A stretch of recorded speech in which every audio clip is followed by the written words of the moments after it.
Hi everybody. My name is Jeff. Why am I telling you my name? Just it's like I'm automatic pilot. My name is Jeff Foster. Anyway, my name, I don't think it matters really. What matters is the truth, your truth, the truth of this moment, which is really the only moment we ever experience. The past is a memory. The future is, in a sense, it's a memory. It's a dream. It's a fantasy. It's a hope, a beautiful hope. Sometimes, of course. But when we really just slow down as the sun sets, and we bring our attention back to where we are, back to the place where we're sitting, the place where we can hear sounds, the place where we can sense sensations in our bodies, the place where we can feel, the place where we can notice our breath rising and falling, where we can hear that sound over there. This is the present moment, the only moment we can ever truly know with our senses, the moment where we touch life. This is the moment where we touch life, and we are touched in return by life, and where we discover that ultimately we aren't separate from that touch. We aren't separate from life itself. You can probably hear the people celebrating there in the pub in the background. I was having a conversation the other day with a friend, and I just wanted to share this with you. It just came to me. My friend has been meditating for, I think, 20, 30, maybe 40 years. Not quite sure how old my friend is. I should probably find out. But and he said just a few days ago that he had this incredible insight. And the insight was that he's been meditating wrong his whole life, in the sense that this is what he realized. His whole life in meditation, he's been like doing all the right things, paying attention, being with his breath, feeling his feet on the ground, blah, blah, blah. All the things we're meant to do in meditation. But his whole life, in the background, there's been this belief, this hope maybe, that if he did it correctly, get this, if he meditated correctly, if he meditated perfectly, then the mind would go silent, or his mind would stop, or his body would feel more relaxed, or his feelings would be more positive, or his thoughts would be more positive. Basically, he had this belief, this hope, this concept, whatever you want to call it, thought. It's basically all thought.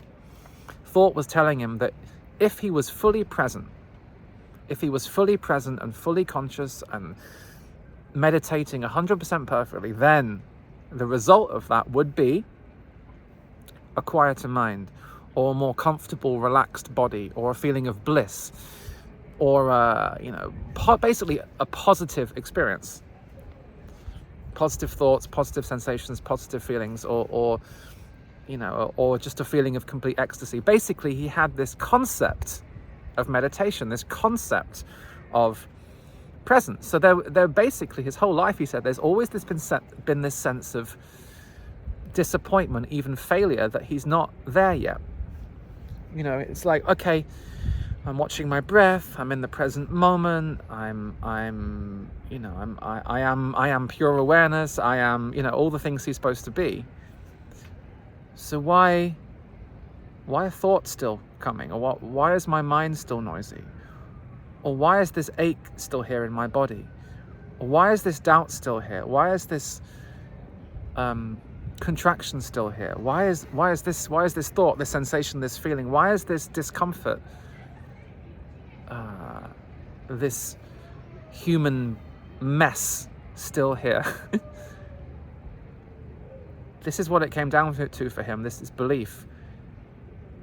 I'm not doing it right, or I'm not there yet, because if I was fully present, or if I was meditating 100% perfectly, then the mess would go away. The mess of my humanity would stop. Thoughts, sensations, feelings would all calm down.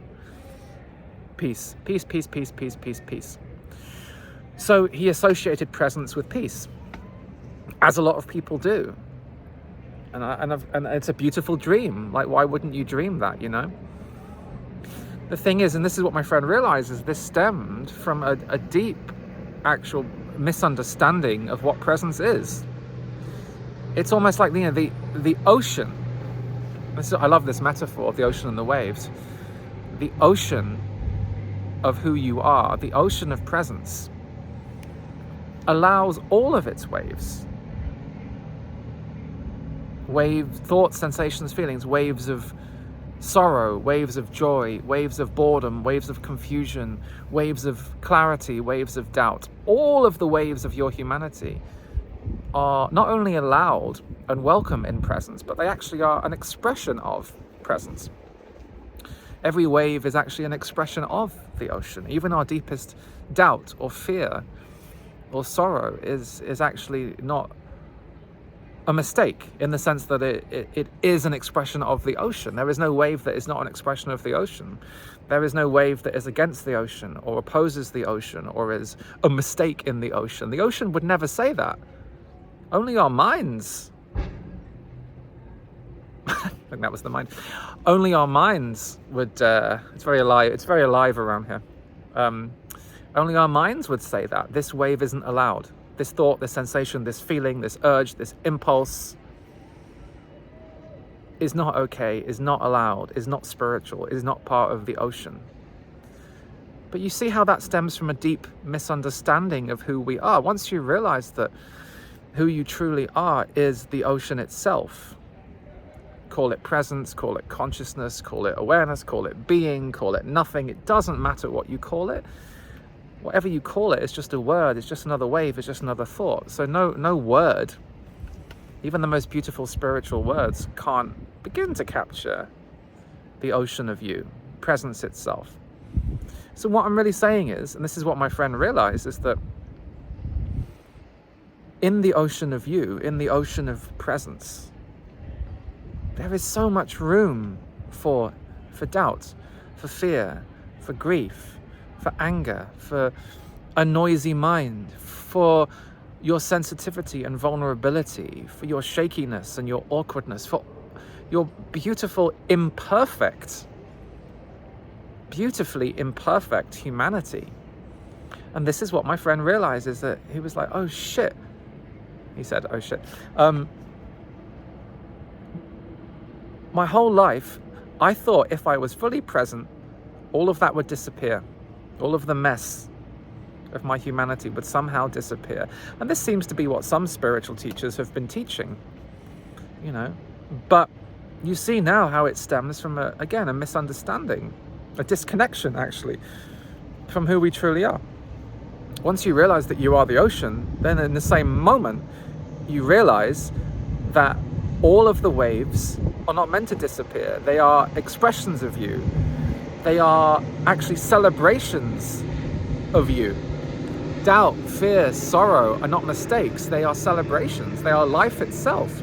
There's so much life in all these things, you know. So my friend expressed a deep sense of relief, actually, in this understanding that, oh, like shit, the thoughts don't have to stop. All these messy, uncomfortable thoughts don't have to go away. These feelings in my body, the tension, the contraction, the sorrow, all of it, the mess, what we might call the mess. Of course, it's not really a mess. That can all coexist with presence. I can be present with the mess.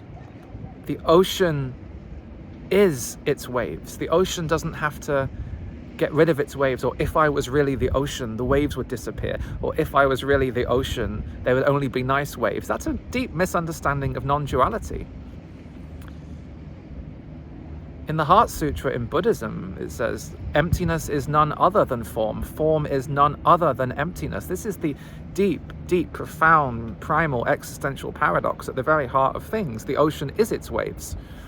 Non-duality is duality. Non-duality infuses duality. Duality is an expression of non-duality. So, anyway, that's just a lot of words to point to something that is prior to words. To point to something extremely simple. So simple even a child could understand it, and I think they do. That there's nothing wrong with you. In meditation, the point isn't to get rid of. That's always the mind talking. The ocean, when you really realize and understand very deeply that you are the ocean, you lose all interest in getting rid of your waves. Why would you? They are expressions of you. They're your children. They're your blood. They're your love. So, me and my friend talked about embracing the paradox. Embracing the paradox of non-duality as duality. Embracing the paradox that two things can be true at the same time. Two things can... Oh, my phone says more light required. Of course, more light required. Two things can be true at the same time. You are presence itself. That's true. And you are also this wonderfully fleshy, earthy, messy, awkward, imperfect human, sensitive and vulnerable and open and beautiful exactly as you are. So both are true.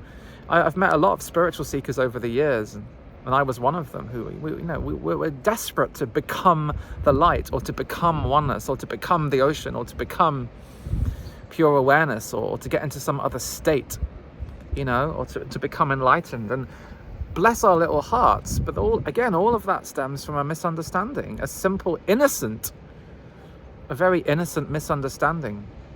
Chasing waves when in fact we are the ocean. Chasing waves because we think that's the route to happiness.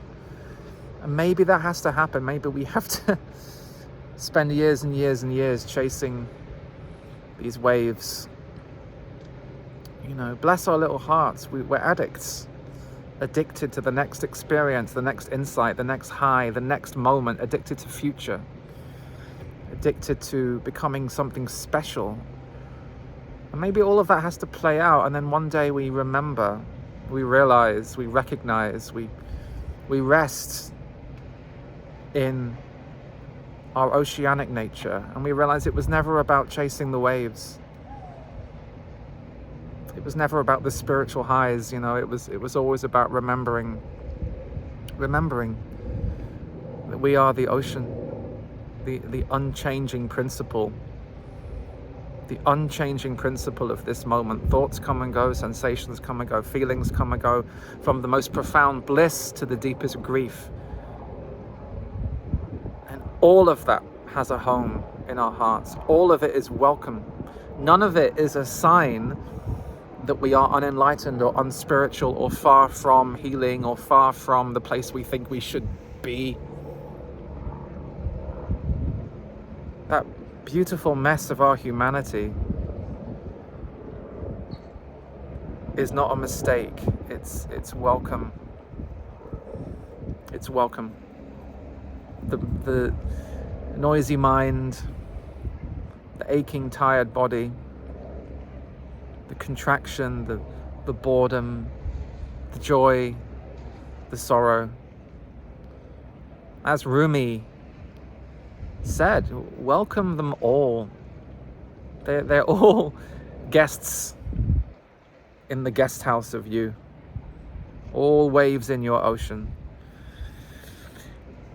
Anyway, so yeah, I just started recording this video. I didn't quite know what I was going to say, but all of that just came out. I guess this is a video in the end about the paradox, the existential paradox. That is not something to fix or even understand. It's something to embrace. Let it be. Let the paradox be the paradox. The paradox of non-duality as duality, of duality as non-duality, of emptiness as form. The ultimate paradox. It's not a state. It's just a description of the way things are. If we're willing to look, and if we're willing to slow down and look with fresh eyes, slow down and touch this unique, never before experienced instant of our lives. It all begins with a breath. It all begins with dropping everything you know, including everything you know about presence, everything you know about non-duality, everything you know about spirituality and enlightenment and blah, blah, blah. Being willing to drop everything you know and drop in. Drop everything you know and drop in to this moment. And look at it with the eyes of a child. What's it like? What's it like to be alive right now? This is the portal of meditation. The expert cannot meditate. The I know mind cannot meditate. The seeker, the one seeking enlightenment, cannot meditate. The one seeking awareness, or seeking this, or seeking that, seeking perfection, seeking to become something special, cannot meditate. It's not possible. Meditation begins the moment you don't know. The moment you stop trying. The moment you, as Jesus said, become like a little child. Become like a little child. That's when you can take that first step into the kingdom of heaven, which is now seen without the filter of seeking, of thought. And we can always begin. We can always begin. It's the beauty of this path. We can always begin again. No matter what's happened in our lives, the ups and the downs, the struggles, the successes, the failures, the incredible insights, the breakdowns, the breakthroughs, all of it, we can always begin again. So as this day comes to a close, as we move into nighttime, and who knows, maybe tomorrow there will be a new day, I bid you farewell. Thank you so much for listening, watching. It still says more light required, so I'm gonna go off and find some more light. Not really, there's enough light here. Hey, there you go. There has been enough light all along.